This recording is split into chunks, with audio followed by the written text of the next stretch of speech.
caught up with Manish Rambabu Agarwal, CFO at Patel Retail, as well as Dhanji Raghavji of Patel Retail as well, who's the CEO. Let's go across and listen into a slice of that conversation then. Mister Patel, आपसे शुरुआत करते हैं। Sir, आपकी company जो है retail sector में है, तो ज़रा हमें बताइए कि आपकी कंपनी किस तरह से बनी है और इसका बिजनेस मॉडल कैसा है।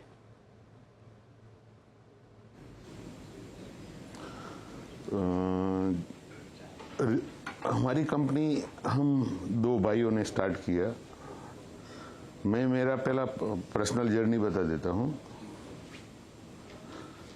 मैं गुजरात में एक छोटा सा गांव दुधई का नेटिव प्लेस है और मेरी पढ़ाई वगैरह वहीं गुजरात में हुई, दुधई गांव में हुई। और बेचर भाई मेरे से पहले बॉम्बे आए और मैं पढ़ाई करते करते थोड़ा सा कुछ करने की इच्छा थी, तो पढ़ाई मैं 8 तक पढ़ाई किया। फिर भाई के साथ बॉम्बे आ गए और एक कुछ टाइम नौकरी किया। बाद में कुछ गांव से आए थे तो कुछ बनने का सोच के तो आए थे, तो दिमाग में चल रहा था कि भाई काम काज सीख लेंगे और फिर कुछ अपना धंधा करेंगे। तो फिर कुछ समय नौकरी किया और बाद में हम दोनों भाई ने एक छोटी सी किराने की दुकान चालू कर दी। वो बढ़िया चला। फिर उसको ही बढ़ाते गए और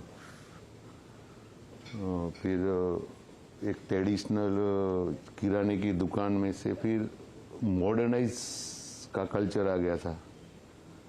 तो हम लोगों ने फिर अपना धंधे को मॉडर्नाइज करने के लिए सुपरमार्केट पहला खोला, दोनों ने भाई ने मिलके। और फिर वो सुपरमार्केट धंधा बढ़ते गया, आगे हम 1, 2, 3, 4 करते गए और फिर साथ में फैमिली के लोग भी जुड़ते गए। और आज हम थाना रीजन में, थाना रायगढ़ में फ्रॉम टुडे 44 स्टोर रन कर रहे हैं और आगे पूना की तरफ भी देख रहे हैं और मतलब बॉम्बे में बोरीवली के उस तरफ दहीसर, भाईंदर, मीरा रोड, वहाँ भी हम रिटेल स्टोर अपने देख रहे हैं। मिस्टर पटेल, ये भी बताइए कि तो आपका जो पूरा बिजनेस नेटवर्क है, बिजनेस मॉडल है, उसमें एक तो रिटेल है जो आपने बताया कि आपने कैसे शुरू किया, किराने से शुरू करके 44 स्टोर तक आप गए। और आपका जो रेवेन्यू मॉडल है उसमें आपका नॉन रिटेल भी आता है, जिसमें आप एक्सपोर्ट करते हैं, एग्री कमोडिटीज़ करते हैं, शुगर, राइस वगैरह। तो ये दोनों जो मॉडल है वो किस तरह से काम करते हैं आपके लिए? अभी ये रिटेल काम करते करते बीच में हम लोग की बाइंग बहुत अच्छी हो गई थी, तो काफ़ी एक्सपोर्टर हमसे माल खरीदते थे। तो हमने भी सोचा कि फिर अपनी बाइंग इतनी अच्छी है तो हम लोग एक्सपोर्ट क्यों नहीं करें। तो फिर हमने फैमिली के लोग जुड़ गए तो एक्सपोर्ट का धंधा स्टार्ट किया हमने, तो वो भी अच्छा सेट हो गया। तो फिर ऐसा सोचा कि अभी इसमें वैल्यू एड कैसा करें। वैल्यू एड करना है तो फिर अपना खुद का वाला मैन्युफैक्चरिंग सिस्टम, फैक्ट्री लगावे। तो हमने फिर कच्छ में एक पहला यूनिट लगाया एग्री रिलेटेड। उसमें क्यूमिंग सीड्स, कोरिएंडर, पीनट का काम करते थे। तो मतलब एक प्रोसेस हो गया। और जो हम लोग का रिटेल में एक अच्छी बाइंग थी तो एक अच्छा एक प्राइस वगैरह बनता था और फिर ग्राहकों को अच्छा प्राइस मिलेगा तो नो डाउट्स तो आते हैं। तो फिर वो तो एक 3 प्रोडक्ट ही में हम काम कर रहे थे। तो फिर कि अभी उसको वैल्यू एड कैसा करें, तो हमने और एक यूनिट खोला जिसके अंदर हम ब्लेंडेड स्पाइसेस और काफ़ी और भी एग्रीकल्चर प्रोसेस के काम करते हैं हम उसमें। तो इस तरह से हम लोग ने ये रिटेल के साथ हमने एक्सपोर्ट और प्रोसेस जो ब्लेंडेड स्पाइसेस, आज हम एक्सपोर्ट के साथ हम डोमेस्टिक भी काम करते हैं। जैसे हमारी ब्रांड है इंडियन चस्का, जो डोमेस्टिक लगभग अभी तक 5 स्टेट में हम लोग ऑलरेडी हम लोग का डिस्ट्रीब्यूशन नेटवर्क बन गया है। तो इस तरह से मेरा तीनों बिजनेस का है ये। Manish, if you can come in here and give us an indication of the margins that you are sitting on, because for FY25 your margins is around 6.97%. Is that the kind of optimum margin that you have? And because there is an issue with respect to bulk exports, especially sugar, is there going to be volatility in your numbers? Yes, sir. Now we have shifted our focus from trading to retail and processing. As you may, from our numbers, you can see there were trading sales of sugar, export sugar, in the fiscal 23 of 351 crores. Post restriction implied by the government of India, in the fiscal 25 it was 0. So we are now mainly focused on retail and processing, and trading is opportunity based. So if we get something worth doing it, then we'll do it. And so now your growth will completely come from retail and processing? Yes, sir. Our growth will come through retail, wherein we'll open around 15 stores this financial year, new stores, and through processing, wherein we have already launched in last October our blended spices. So that will scale up, and those are the two main reasons that will boost our growth. You're raising 217 crores. Can you give us an idea of where you're going to use these proceeds? Okay. Sir, 59 crores will be bank repayments bank repayment. 115 crores will be working capital, and the rest will be general corporate purpose. One more question which I have is with respect to your same store growth rate. Mr. Patel, आप भी बता सकते हैं ये कि same store का जो growth है आपका गिरा है FY25 में कंपेयर टू FY24. क्या आपको कंपटीशन कुछ ज़्यादा दिख रहा है क्विक कॉमर्स और अदर वो बाकी प्लेटफॉर्म से, जिसकी वजह से सेम स्टोर का ग्रोथ गिरा है? नहीं, उसका आपका नंबर को मनीष बता दीजिए। Sir, the same store growth, same store sales growth was 16.21% in the fiscal 25, and in the fiscal 24 it was 10 point. So it has grown, sir. Even in the same stores, our revenue has grown.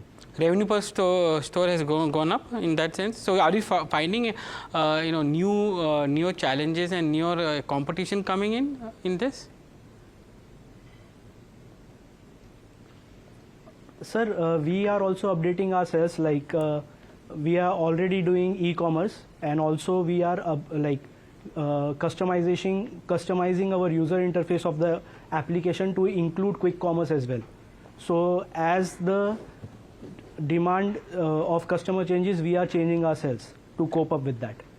So we don't see any big impact of this large format or small format or quick commerce on our sales. इसमें मैं एक बात add करना चाहता हूँ। Actually जो हम लोग का मॉडल है ना, वो कन्वीनियंस स्टोर है। तो हम लोग जो डेंसिटी में अपने स्टोर है, वहाँ पे क्या होता है कि ग्राहक को कन्वीनियंस होता है।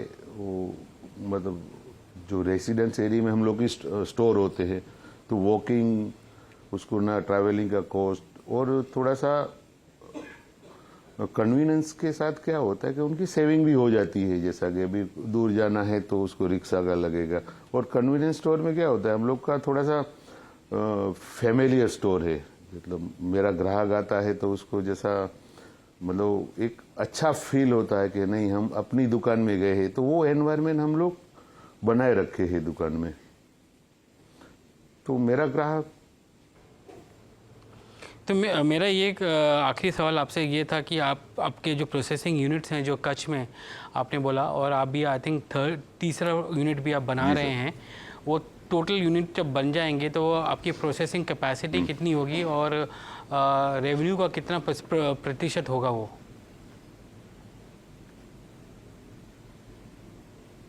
रेवेन्यू सर करंटली जो हमारा प्रोसेसिंग रेवेन्यू है वो 360 करोड़ है.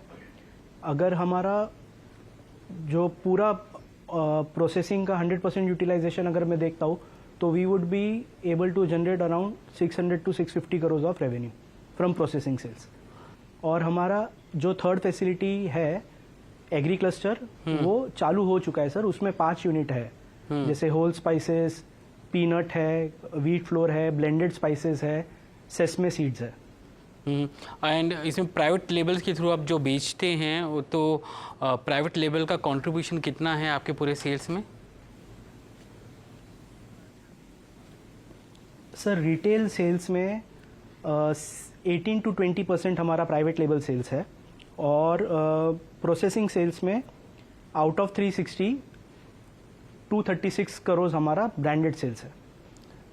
और गोइंग फॉरवर्ड क्या एक्सपोर्ट्स में कमी आएगी? क्योंकि आपका फोकस अब डोमेस्टिक मार्केट में रहेगा तो आप जो जैसे आप बाकी कंट्रीज़ में दे सप्लाई करते हैं, श्रीलंका हो गया या कोई और कंट्रीज़ होंगी, कनाडा, यूके, सऊदी अरेबिया हो गया, वहाँ पर आपका एक्सपोर्ट्स क्या अभी लिमिटेड रहेगा और फोकस अभी इंडिया में रहेगा?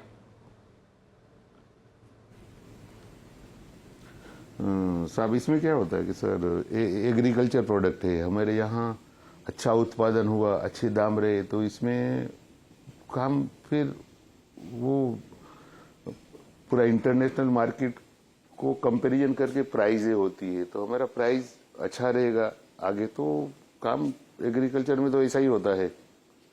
Sir we keep our focus on both domestic as well as export. Okay We continue to export our processed foods